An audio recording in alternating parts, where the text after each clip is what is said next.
नमस्कार, न्यूज भारतवर्ष के digital live में आपका स्वागत है और मैं हूं आपके साथ रमन राय। इस वक्त हमारे साथ हमारे न्यूज रूम में जुड़े हैं बीजेपी विधायक इंजीनियर शैलेंद्र, जो कि बीरपुर से जीत कर आए हैं और हमारे साथ आज न्यूज रूम में है। शैलेंद्र जी, आपका बहुत बहुत स्वागत है हमारे डिजिटल लाइव में। जातीय जनगणना को लेकर मुख्यमंत्री नीतीश कुमार दिल्ली पहुंचे हैं। जेडीयू राष्ट्रीय कार्यकारिणी की बैठक है। कल विधानसभा में भी देखा गया, इस पर कई बार चर्चा हुई। क्या बीजेपी चाह रही है सर कि बिहार में क्या हो? देखिए, एक तो पहले भी मैं बताया था और 2010 में जब मैं विधायक था उस वक्त भी इस पर चर्चा हुई और बहुत काफ़ी सकारात्मक सभी दल के लोगों ने इस पर बहुत ही विशेष चर्चा किया था। लेकिन आज के परिवेश में आदरणीय हमारे यशस्वी प्रधानमंत्री जी इस विषय को लेके, चूँकि हमारा तो एजेंडा ही भारतीय जनता पार्टी का कि सबका साथ, सबका विकास और सबका विश्वास, तो जातीय जनगणना तो तेजस्वी यादव का एक मुद्दा है और वो केवल और केवल जो हमारे यशस्वी मुख्यमंत्री और प्रधानमंत्री काम कर रहे हैं वो उस मुद्दे को भटकाना चाह रहे हैं। जो विकास कर रहे हैं उस मुद्दे से उसको हटाना चाह रहे हैं और वो अपनी मुद्दा थोपना चाह रहे हैं। रही बात जनगणना की, हमारे जब प्रधानमंत्री जी और मुख्यमंत्री जी सबों के लिए काम कर रहे हैं, अगर हमारे बिहार प्रदेश का ही लें तो गरीबों के लिए काम हो रहा है। यानी अगर गरीबों को अन्न चाहिए वो मिल रहा है, गरीबों को बिजली चाहिए वो मिल रहा है, गरीबों को पानी चाहिए वो मिल रहा है, गरीबों को आवास चाहिए, यानी सारी योजनाएं तो गरीबों के लिए है। और कोई जाति आधारित तो हमारी पार्टी या बिहार की पार्टी जो हमारा गठबंधन का पार्टी है वो तो जाति आधारित कोई बात नहीं कर रहा है कि हम फलाने जाति को ये हम सेवा देंगे या जो हमारा सरकार की योजना है जाति के लिए है। तो फिर जातीय गणना का बहुत महत्व नहीं रह जाता है। मुख्यमंत्री आज दिल्ली गए हैं। जेडीयू के राष्ट्रीय कार्यकारिणी की बैठक है आज।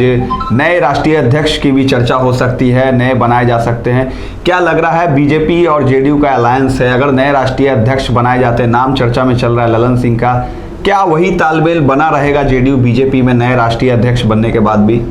ये देखिए, ये तो बार बार तेजस्वी यादव जी इसको भी मुद्दा बनाते हैं कि फलाने तारीख को कुछ नया होने वाला है और ये उनका सपना धरा का धरा रह जाएगा।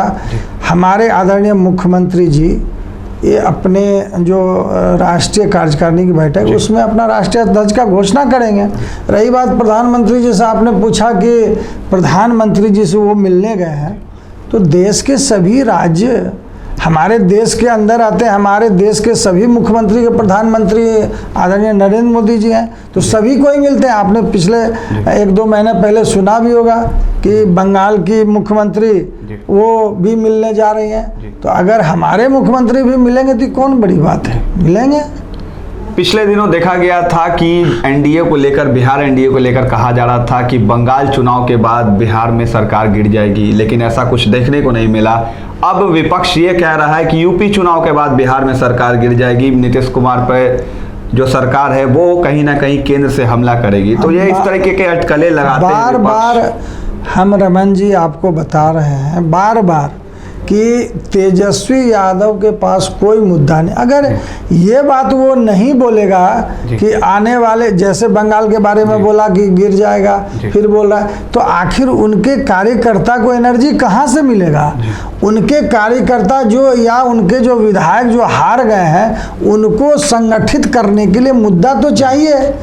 और जो लोग भागने वाले हैं उनके दल से हमारे तरफ उनको लोग देते हैं कि हम ही सरकार बनाए, इसलिए स्टैंड रखने के लिए मुद्दा बार बार उठाते हैं।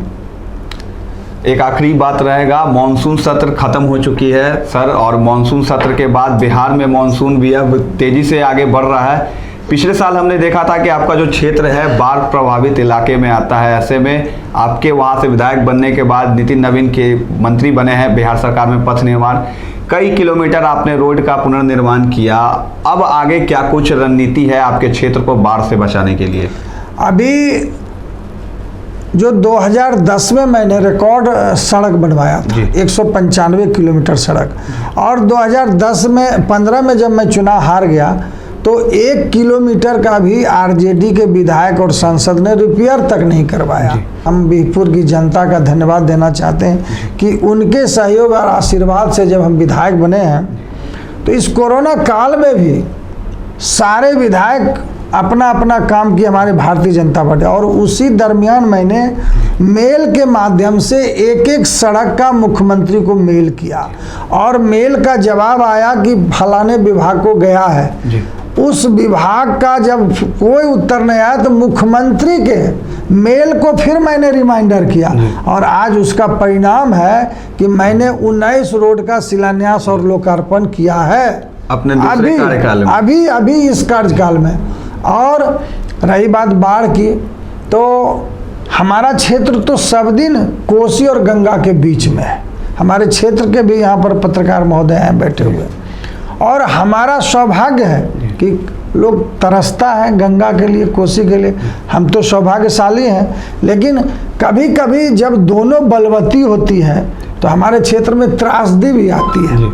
लेकिन इस बार तो हम लोग के आदरणीय मुख्यमंत्री जी ने पायलट चैनल बनवा दिया ग्वारेडी बचाने के लिए, जिसके वजह से पानी का जो है प्रेशर कम रहा, और अभी तक तो मेरे क्षेत्र में बाढ़ नहीं आया है जी। तो चलिए, इस साल आपके काम से इस बार जो क्षेत्र पिछले साल हमने देखा था कि बाढ़ ग्रस्त हो गई थी मानसून के पहले ही, इस बार वहां बाढ़ नहीं पहुंची अभी तक। और जिस तरीके से जातीय जनगणना पर बिहार में सियासत तेज है, उसके बाद बीजेपी ने साफ तौर पे कहा है कि विपक्ष के पास कोई मुद्दा नहीं है। तेजस्वी यादव अपने कार्यकर्ताओं में सिर्फ जोश भरने के लिए जातीय जनगणना का मुद्दा उठाकर सरकार को बेवजह घेरने की कोशिश कर रहे हैं। अब इस पर देखना है कि मुख्यमंत्री दिल्ली गए हैं, लौटते हैं तो क्या इस पर नई अपडेट सामने आती है। फिलहाल के लिए आप बने रहे न्यूज़ भारत वर्ष के साथ।